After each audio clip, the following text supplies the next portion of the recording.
നമുക്ക് ഏത്തമ്പഴം വറട്ടാം. ഏത്തമ്പഴം അല്ലെങ്കിൽ നേന്ത്രപ്പഴം നന്നായിട്ട് പഴുത്തത് 1-1.25 കിലോ ഉണ്ട്. ഇതിൽ 1.25 കിലോ ശർക്കരയുണ്ട്, 150 ഗ്രാം നെയ്യുണ്ട്. ഇത്രയും ചേർത്ത് ഇനി ഇത് ചെറുതായിട്ട് അരിഞ്ഞ് വറട്ടണം. ഈ പഴത്തിനെ അരിഞ്ഞിട്ട് ശർക്കര പാകുകാച്ചി ഒഴിച്ച് വരട്ടുമ്പോൾ കാണാം.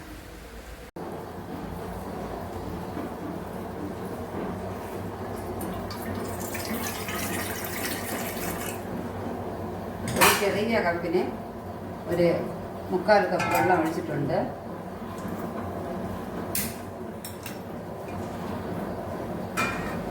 ആ വെള്ളത്തിൽ പഴം ഇടാം. ആദ്യം വെള്ളം ഒന്ന് ചൂടാകട്ടെ. അപ്പുറത്ത് ശർക്കര പാക് റെഡിയാകുന്നുണ്ട്. ഇത് കാച്ചി അരിച്ച് വേണം അതിലൊഴിക്കാനായിട്ട്. അതുകൊണ്ട് ഉരുക്കിയെടുക്കുകയാണേ. വെള്ളം ചൂടായിട്ടുണ്ട്. നമുക്ക് ഈ പഴം ഇടാം.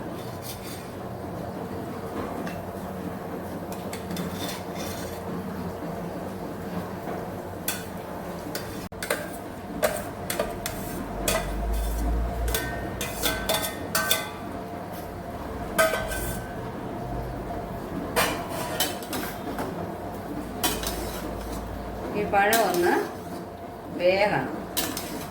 വെന്ത് വരുമ്പോൾ ഈ ശർക്കര അരിച്ചതിൽ ഒഴിക്കണം. ഒഴിച്ച് നന്നായിട്ട് വരണ്ട് വരുമ്പോൾ നെയ്യ് ധാരാളം, ഒരു 150 നെയ്യെങ്കിലും ഒഴിക്കണം. ഒഴിച്ചു കൊടുത്ത് വരട്ടിയെടുക്കണം.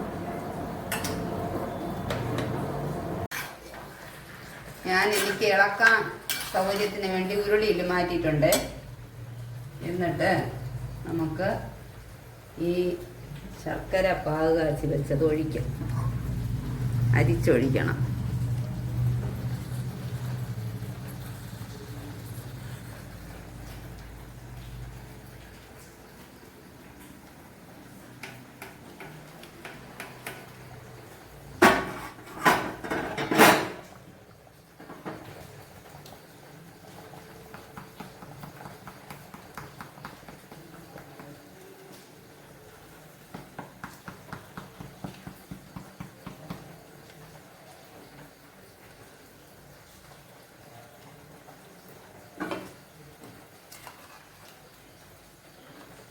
നെയ്യ് അപ്പോഴപ്പോഴായിട്ട് ഇട്ട് കൊടുക്കണം.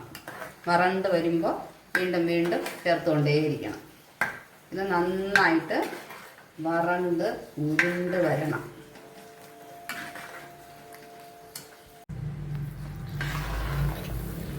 ഒരു 1-1.5 മണിക്കൂർ നമ്മളിങ്ങനെ ഇളക്കി വരട്ടിയെടുക്കണം. വരണ്ട് വരുമ്പോൾ ഇതാണ് ഇതിൻ്റെ പരുവായിട്ടുണ്ട്. ചട്ടിയിൽ നിന്ന് ഉരുളിയിൽ നിന്ന് വിട്ട് വരുന്നത് കണ്ടോ? നെയ്യെല്ലാം ഇങ്ങനെ ഒരുപാട് നെയ്യ് ഇടയ്ക്കിടയ്ക്ക് കുറച്ചായിട്ട് ഒഴിച്ചു കൊടുക്കണം.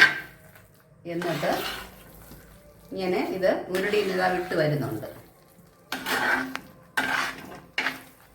ഇങ്ങനെ നമുക്കിങ്ങനെ വെളിയിൽ കുറച്ച് ദിവസം വച്ചിരിക്കാം. ഇല്ല, ഒരുപാട് ദിവസം ഇത് സൂക്ഷിക്കണമെന്നുണ്ടെങ്കിൽ നന്നായിട്ട് തണുത്തിട്ട് നല്ല എയർ ടൈറ്റ് ആയിട്ടുള്ള പാത്രത്തിലാക്കി ഫ്രിഡ്ജിൽ വയ്ക്കാം. ഫ്രിഡ്ജിൽ വെച്ചിട്ട് നമുക്ക് ആവശ്യാനുസരണം ഉപയോഗിച്ചോളാം.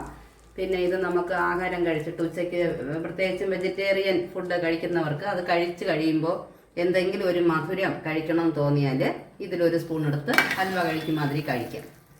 എന്നിട്ട് ഇതിനെ നമ്മൾ പച്ചേരി മാവിൽ നെയ്യ് ചേർത്ത് കുഴച്ച് ഇതിനെ നടുക്ക് ഈ മിശ്രിതം വെച്ചിട്ട് അല്പം പച്ച തേങ്ങയും കൂടെ വെച്ച് മടക്കി ആവിയിൽ വേവിച്ച് വത്സൻ ഉണ്ടാക്കി കഴിക്കാം. ഇല്ല, തേങ്ങാപ്പാൽ ചേർത്ത് പായസം, അതായത് പഴപ്രഥമൻ ഉണ്ടാക്കാനും ഇത് നമുക്ക് ഉപയോഗിക്കാം. ഇങ്ങനെ പല യൂസും ഉണ്ട്. വളരെ ടേസ്റ്റിയാണ്. എല്ലാവരും ഉണ്ടാക്കി നോക്കണം എന്നുണ്ടോ. ഇതാണ് ഇതിൻ്റെ പരിവ്. മിക്സിയിലിട്ട് അടിച്ച് ചെയ്തതിനേക്കാളും ഇങ്ങനെ ചെറുതായിട്ട് അരിഞ്ഞ് ചെയ്താലാണ് ടേസ്റ്റ് കൂടുതൽ.